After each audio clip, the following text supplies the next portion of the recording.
Sophie Mercer, 27, and Dr. Emily N., 34, were more than just colleagues, they were pioneers in Arctic botanical research. Sophie was known for her groundbreaking work on bioluminescent lichens, while Emily had recently received recognition from the American Botanical Society for her decade-long study on ancient plant communication systems. In early July of 2016, the two women set out on a 3-week expedition into the Alaskan interior, their mission, to study a newly discovered growth of fungal colonies near the edge of the Brooks Range area. So remote, it hadn't been mapped since the 1970s. Locals warned them about the terrain. The U.S. Forest Service advised against it due to shifting ice. But both women were experienced, and more importantly, obsessed with what they had seen in satellite imagery, a strange, circular patch of vegetation that didn't match anything on record. They set up their base camp just 3 miles from the perimeter of the area known unofficially as Shadow Hollow. According to their GPS records, they hiked in and out of the zone for 3 consecutive days, collecting samples, photographing unusual root structures, and cataloging what they described in the log as abnormal moss activity, a phrase that would later spark endless speculation. Sophie, always the more curious of the two, seemed particularly drawn to a grove of blackened spruce trees, which she described as breathing in silence in her field notes. That same night, she reportedly told Emily she had heard something in the dark, not an animal or wind, but a rhythmic clicking, like insects tapping glass from beneath the soil. Emily didn't hear it, but Sophie insisted they mark the sound's location with a stone. July 18th was the last known day of contact. At 6:42 p.m., a brief radio message was transmitted from their base camp. It was calm, procedural. Emily mentioned interesting growth behavior and said they'd be preparing to pack out early due to weather changes. What followed, however, was strange. The message cut off mid-sentence. No distress call, no static, just silence. The next scheduled check-in at 8 p.m. never came. When no further transmissions were received by morning, park rangers were dispatched by helicopter. They reached the location by noon on July 19th, and what they found was deeply unsettling. The camp was still standing, tents intact, cooking supplies sealed and untouched, samples organized in sealed jars, labeled meticulously. Nothing appeared looted or scavenged, not by animals, nor by humans. And yet, there was no sign of Sophie or Emily. Their boots remained inside the tent. Sophie's field journal was left open on her cot. The last entry stopped halfway through a sentence. It's not just the roots growing wrong. It's the space itself. Emily says, we need to leave before the next full mow. And then, nothing. The pen had been dropped beside the notebook, the ink slightly smeared. A satellite phone was still charged but untouched. Most disturbingly, a ring of dead moss surrounded the tent in a perfect circle, as if something had scorched the life from the ground in the middle of the night. The surrounding woods were searched extensively. Tracking dogs were brought in, but reacted strangely, whining, refusing to enter the northern edge of the forest. A rescue climber reported a powerful pressure in his ears and described a faint humming noise, like power lines in fog. When he crossed into the heart of Shadow Hollow, no footprints led away from the camp, no signs of struggle, no wildlife tracks. It was as if Sophie and Emily had simply stepped into thin air. Over the following weeks, multiple drones were deployed, but one by one they failed, either crashing or transmitting unusable static. Investigators were left with nothing except their last words, their last samples, and the suffocating silence of the woods that swallowed them whole. When the search and rescue team finally arrived at the Botanists' last known coordinates, the sight that met them was both strangely ordinary and deeply unnerving. From a distance, the campsite looked undisturbed, even peaceful. 2 tents stood side by side, perfectly pitched, their corners pinned down with rocks and snow stakes. A small collapsible table had been set up near the fire ring, with sealed specimen containers neatly arranged on top. A set of solar panels had been placed nearby to charge their equipment, and a logbook sat on a chair beside Emily's tent. Nothing was missing. Nothing looked rushed. To anyone unfamiliar with the case, it might have seemed like the researchers had just stepped away for a short hike and would be back any moment. But inside the tents, the stillness turned sinister. Sophie's sleeping bag was half-zipped, with her journal left open on her cot. The pen still lay where she had dropped it, as if she had been writing just moments before vanishing. Emily's gear was fully packed, but her boots were still at the foot of her bed. Their GPS tracker, which was set to ping every 6 hours, had stopped transmitting just after 3 a.m. OD, considering the batteries were still nearly full. Even their food packs had been carefully rationed and untouched. One of the investigators described the scene in his report as eerily deliberate, like a stage set frozen mid-performance. Nothing suggested panic. Nothing suggested they had tried to leave in a hurry. And yet, both women were simply gone. What truly disturbed the rescue team, however, was what lay beneath and around the tents. Directly under where the tents had been pitched, the mossy earth had turned a dull gray, brittle and dry to the touch. A perfect ring about 18 feet in diameter encircled the entire camp. Inside the ring, all vegetation had died. Not rotted, not trampled, died, as if drained of life. Outside the boundary, the moss and underbrush were normal, vibrant even. A biologist brought in later to study the area claimed she had never seen a pattern of death so precise, especially not from natural causes. One of the trees near the perimeter had faint scratches about 8 feet high, too high for any local animal. The claw marks were uneven, more like fingers than paws. Further inspection revealed more anomalies. Emily's field laptop had been left inside her tent, still powered on. The screen was cracked, though the outer casing showed no damage. When technicians recovered the data, they found a series of corrupted image files labeled with dates from the final 3 days of the expedition. Only one file was recoverable, a blurry photo taken at night, showing a grove of trees with something odd near the base, a mass of tangled roots that seemed to be rising out of the ground, almost arching toward the lens. In the far left corner of the photo, barely visible, was what looked like a silhouette, humanized, but somehow off-center, distorted as if the air around it was vibrating. The image could not be enhanced. As word of the camp's condition spread, theories began to circulate. Some believed the women had succumbed to hypothermia or had fallen victim to a predator, but no signs of struggle, blood, or tracks supported that. Others suggested they had simply gotten lost. But why would 2 trained botanists, in clear weather, leave behind their boots, jackets, communication equipment, and critical research material? And why was there no evidence, none at all, that they had taken a single step away from the tents? Investigators didn't have answers. They had only the strange dead ring, the unfinished sentence in Sophie's journal, and the feel by nearly everyone who stepped into that space that they were not alone. Long before Sophie Mercer and Dr. Emily N. ever stepped into Shadow Hollow, the area had already earned a quiet, unsettling reputation among the locals. The region isn't marked on any official map, and even seasoned trappers and wilderness guides avoid traveling too far into it. It's spoken of only in passing, if at all, by the indigenous Ethoboscan communities who have lived in the surrounding territory for generations. To them, the hollow is not just remote, it is forbidden. One elder, a woman in her 80s named Casca Anik, warned the initial rescue team not to search there, stating with firm finality, "That place remembers things, and it does not let go." Most brushed it off as superstition. But those who had lived longest near the forest edge had stories quiet, unshared, and deeply unnerving. According to these accounts, Shadow Hollow wasn't always feared. In fact, early records from fur traders and early 19th century missionaries referred to it as a sacred glade where plant growth was unusually fertile year-round. But sometime in the late 1800s, something changed. Trappers began reporting missing dogs. Campsites were found torn apart but with no tracks. One journal entry from 1887, written by a French-Canadian fur trader named Louis de Lacroix, described trees that seem to lean closer when you're not looking, and silence so deep it feels like a mouth about to close. His journal ends abruptly in mid-December. He was never found. Decades later, military surveyors in the 1950s tried to chart the terrain from above, but reported strange magnetic interference over the region. One pilot noted his compass spun like a wind-up toy whenever he flew within 10 miles of the hollow.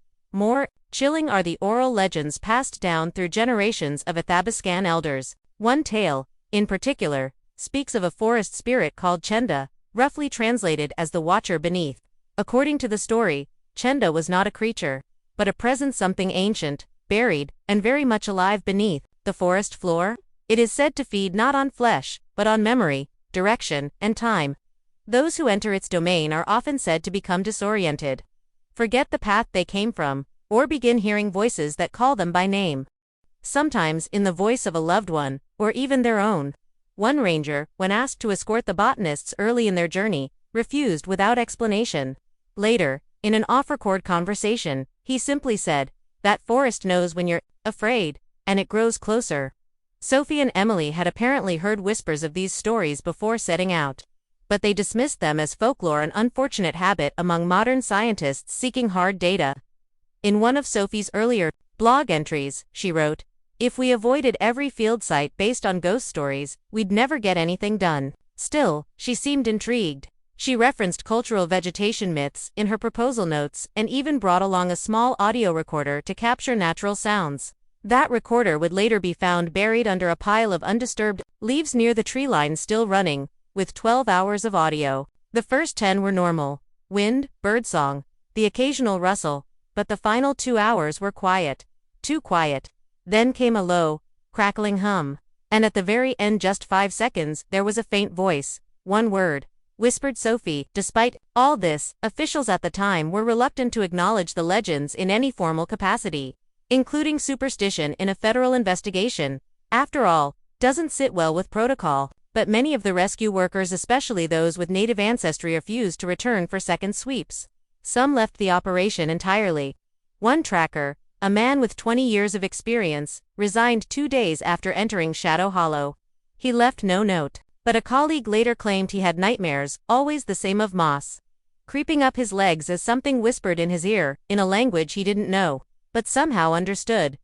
Despite the chilling discoveries at the campsite and the rising number of questions, the official investigation into Sophie and Emily's disappearance moved with an eerie efficiency.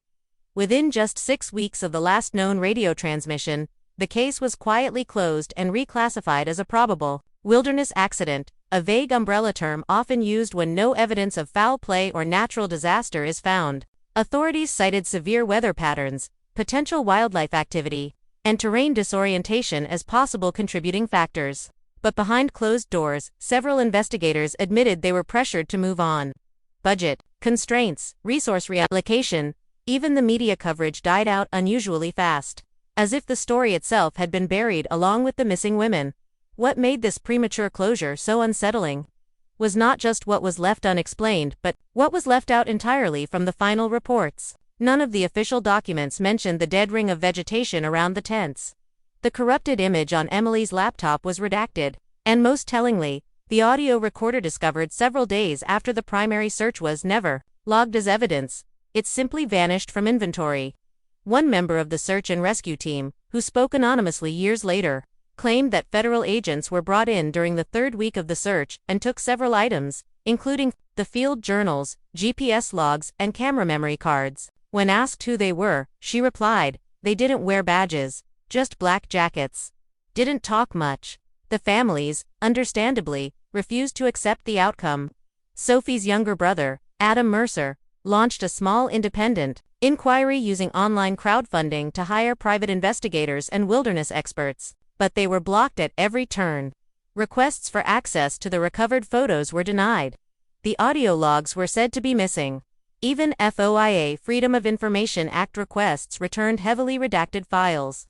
Emily's father, a retired Navy officer, became convinced there was a deliberate effort to suppress key evidence. In a letter to a journalist friend, he wrote, "They're not just hiding what they found, they're afraid of what they didn't understand." That letter was never published. Months later, the journalist who received it died in a house fire ruled an accident. The letter was never recovered.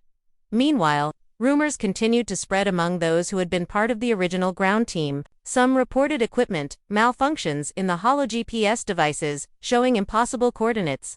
Radios producing only static when inside the tree line, batteries draining inexplicably.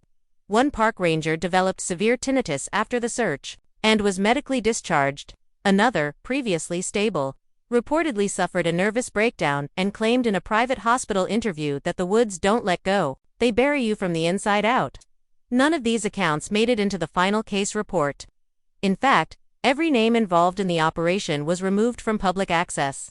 The official stance became clear: the less said, the better. But the silence didn't bring peace. If anything, it left a vacuum, one that seemed to grow larger with time. A strange atmosphere began to surround Shadow Hollow. A place once ignored on maps was now quietly marked by hunters and hikers with symbols, carvings, or colored stones, a kind of unofficial warning system. The hollow was no longer just a forgotten forest. It had become a boundary, both physical and psychological. And yet, for all the effort put into burying the case, something about it refused to stay quiet. Rumors began leaking out online. Conspiracy forums lit up. People started asking questions again.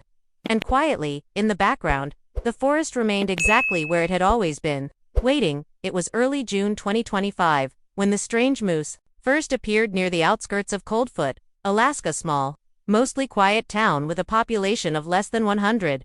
Locals were used to wildlife wandering into view.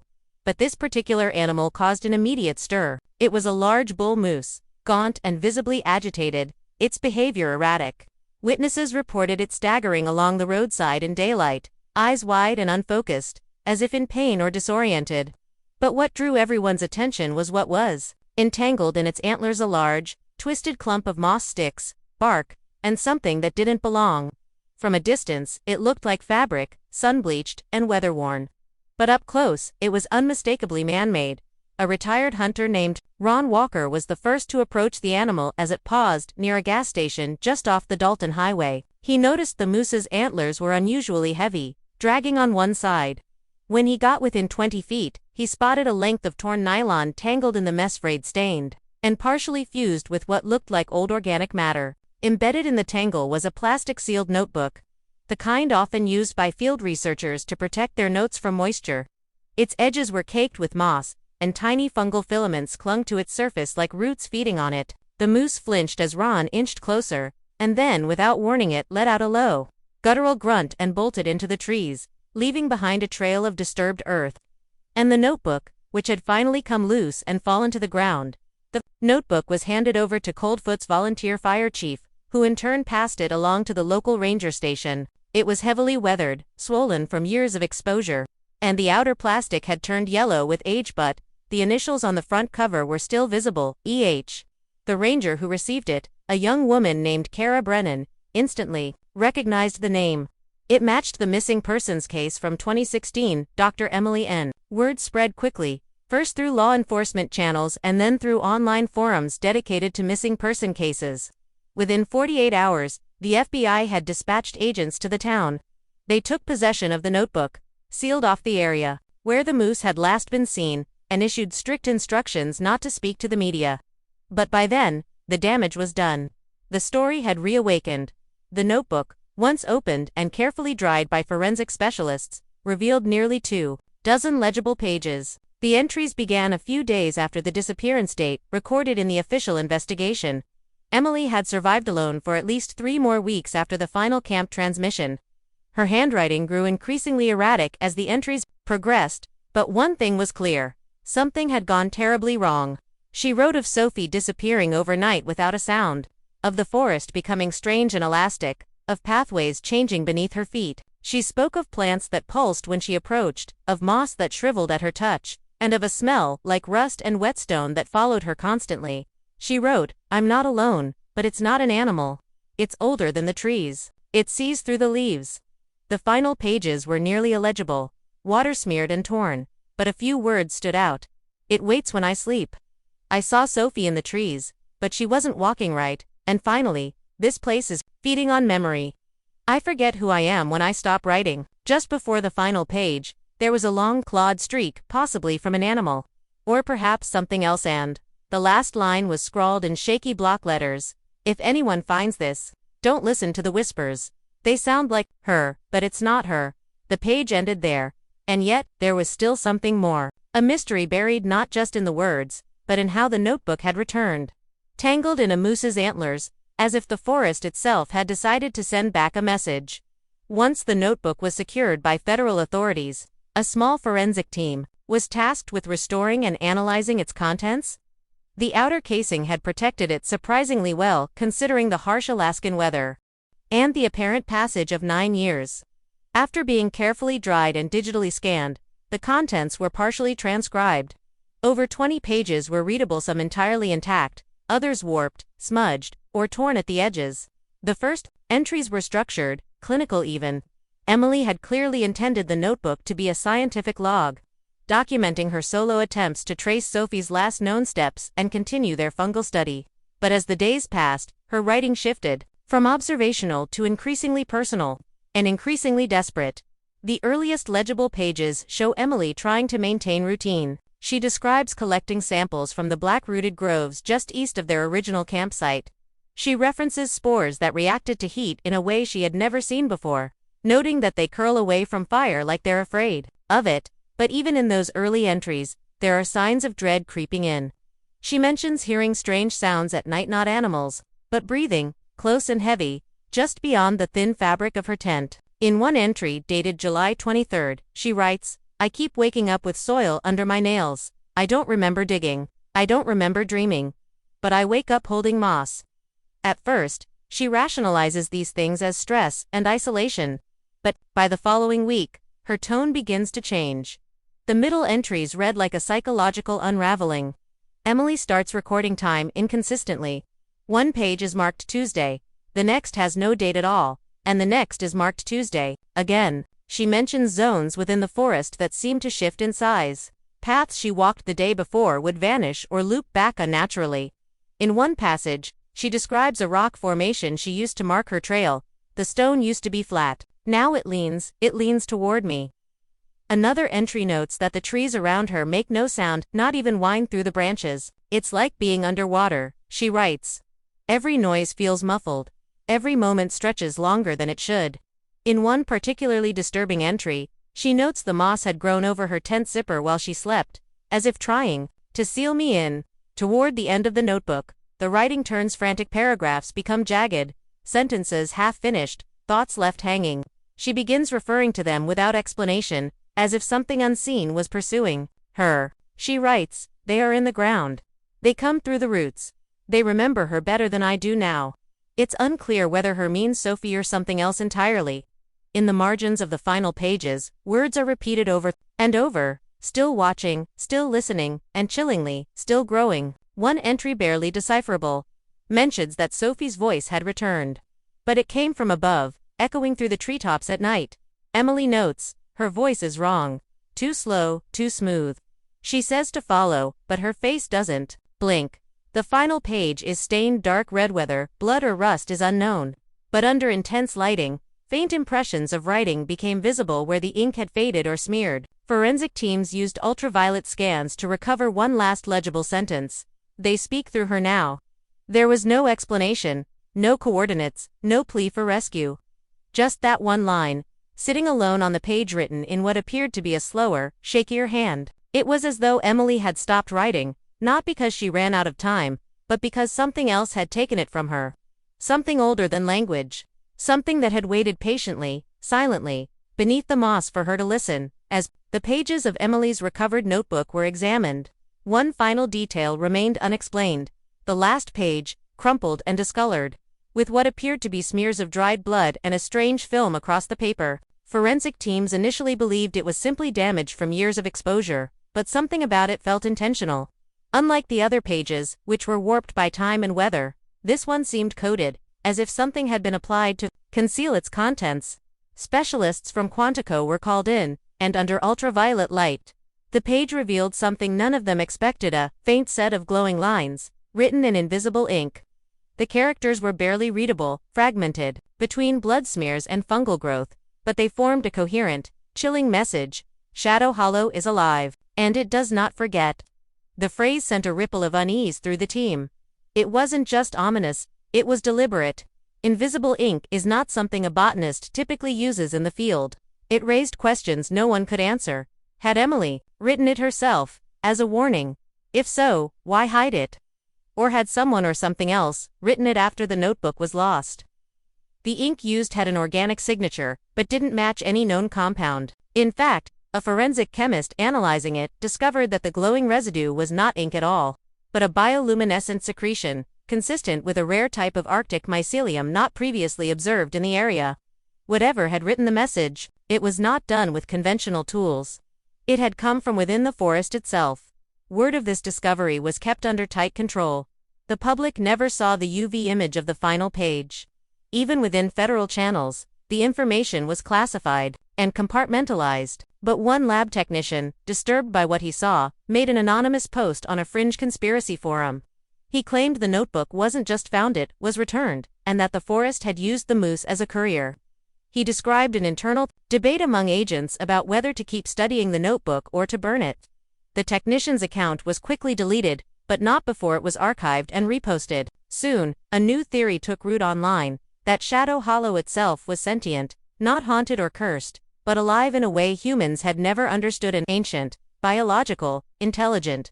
Meanwhile, something strange began to happen in the town of Coldfoot. The moose that had carried the notebook had been tranquilized and transported to a containment facility near Fairbanks for study, but within 72 hours, it had vanished. No broken fence, no signs of escape, and no security footage, just an empty holding pen and silence. Stranger still, the wildlife biologist who had been overseeing the animal's behavior failed to show up to work the next day. A check at his cabin revealed his door wide open, boots still by the mat, stove still warm. But he was gone. The only thing left behind was his field journal. And a single, withered fern, laid neatly on his pillow. A species not native to Alaska. Back in Washington, a quiet panic began to set in. There were calls to halt any future expeditions into Shadow Hollow. Some files were sealed indefinitely. Others were marked pending review and forgotten. But one internal memo, accidentally attached to a report leak, offered a cryptic statement. Area exhibits traits consistent with pattern recognition, mimicry. Unknown if autonomous. Recommend zero contact. There was no follow-up memo. No clarification. Just that one vague admission that something in the hollow was watching, was responding, and may have learned how to speak through humans, through wildlife, and through the trees themselves.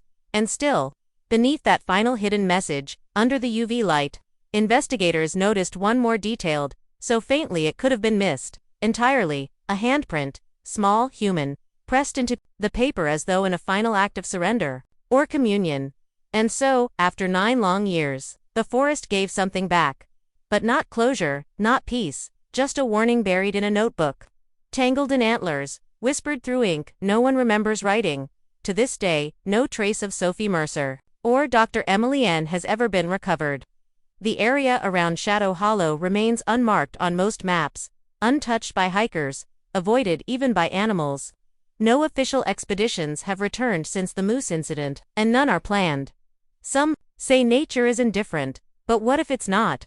What if there are places in this world that don't just watch, but listen, learn, and remember? Places where the ground keeps secrets better than any grave, and where the trees don't just grow, they wait. So the next time you wander too deep into the woods, and your compass starts spinning, or you hear a voice that sounds like someone you love, don't follow it, don't answer, because whatever's out there still remembers their names, and now it might know yours too.